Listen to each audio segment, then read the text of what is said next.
everything with passion. I would never succeed in anything if I'm not passionate about. And believe, I think when you believe in something, and this is from a positive perspective, kind of, I believe when you believe in something, it will happen no matter what. So I believe that we have to work together to have a word of compassion and understanding and tolerance. And I'm very much passionate of empowering women who wants to be empowered. So I really believe every one of us have a strength inside, and you have to use it and you have to figure it out. One of the readers, she sent me a letter. It wasn't an email, I remember quite well. And she said, my daughter's name's Mada, and I think this is a sign from God. And I told her, you know what, come to the office. My office was in Egypt. And I told her, you know what, come to the office. She wrote her number, and I called her on the phone and I said, you know what, come, let's have coffee together. And she came and she said, you know what, it's my ultimate dream to be a writer, but I finished my university and I don't want to go to university no more. And I literally trained her. I was a fresh grad and I was crazy about writing.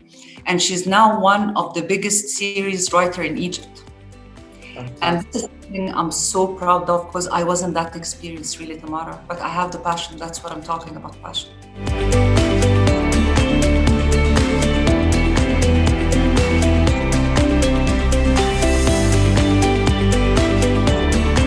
It was a very, very, I would say, strong novel and I refused to put an alliance name. I insisted to put my name in the novel, and even in my publication, by the way, I was advised not to put my name, and I refused, because I'm very proud of what I do, even if anyone doesn't agree. But I'm very proud, and I believe in myself a lot. So at the end of the day, I think if you, again, we go back to the belief and passion. If you believe in what you do, even if it's obstacle, it will be for you as a challenge that you enjoy going through. And I enjoy challenges a lot. If something is easy, I don't consider it enjoyable. I like challenges, and I like to figure out solutions. And I like people who use their mind, their skills, their intelligence to get what they want. And this is, I would say, me. So yeah, if I answer.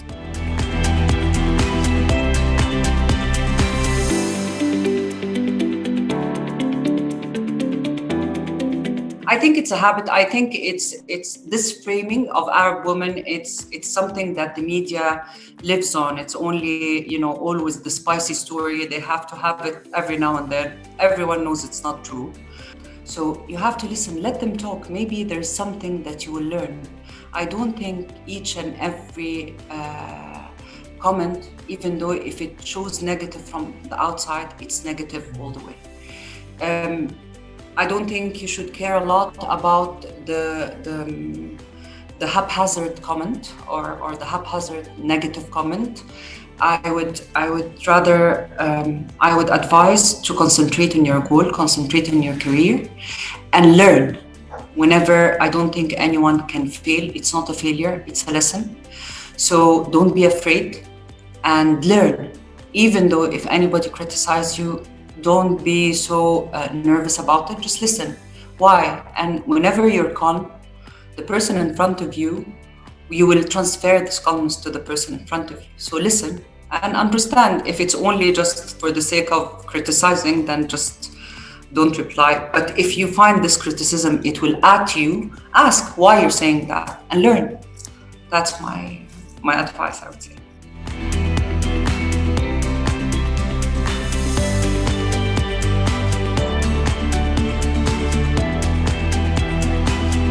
When I first joined the foundation, by the way, I wasn't the Secretary General. I was Executive Manager for Media. And I was fascinated by the type of work, and I was fascinated how it changed me from the inside personally. And I was really keen to grow in this entity and to know more about philanthropy. And as I said, it really gives you some kind of satisfaction. It's not about succeeding and having titles. And no.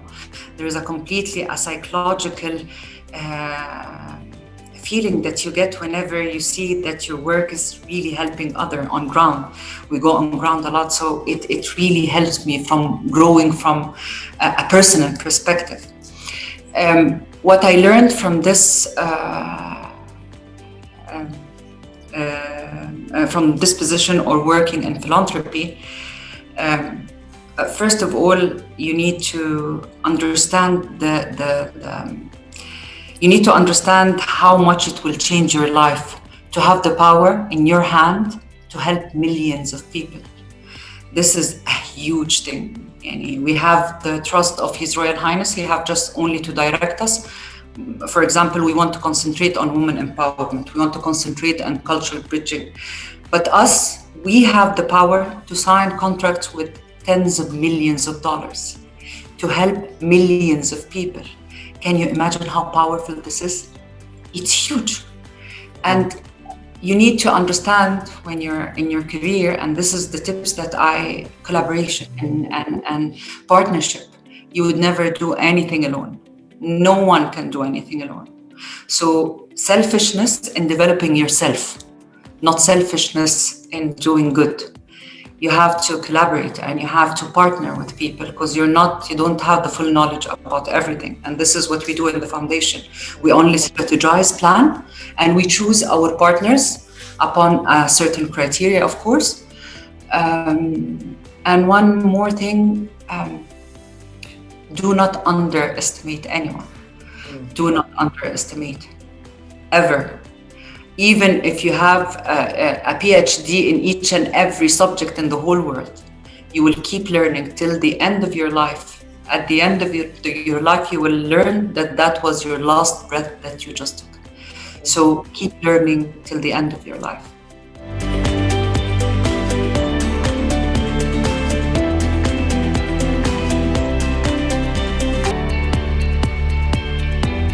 Again, if you know what you want, and you know what you want to achieve, whether it's a man or woman, I think you have the right to have the opportunity. Now, honestly, nowadays, women, of course, they're getting a lot of chances. But you know what? This is a very hard test for us. So before you had all of these excuses, I can't, I'm not allowed, I would love to work, but I can't. Now it's open. So now the challenge for you to succeed and to succeed brilliantly, we have no excuses no more. So now it's whether you make it or you break it. And it doesn't mean that we have to exclude young men or men in general. I think they have the right as well to be acknowledged and supported when they accomplish. For each and every young woman or woman in general, I think being a woman is a blessing, and you're actually the source of life.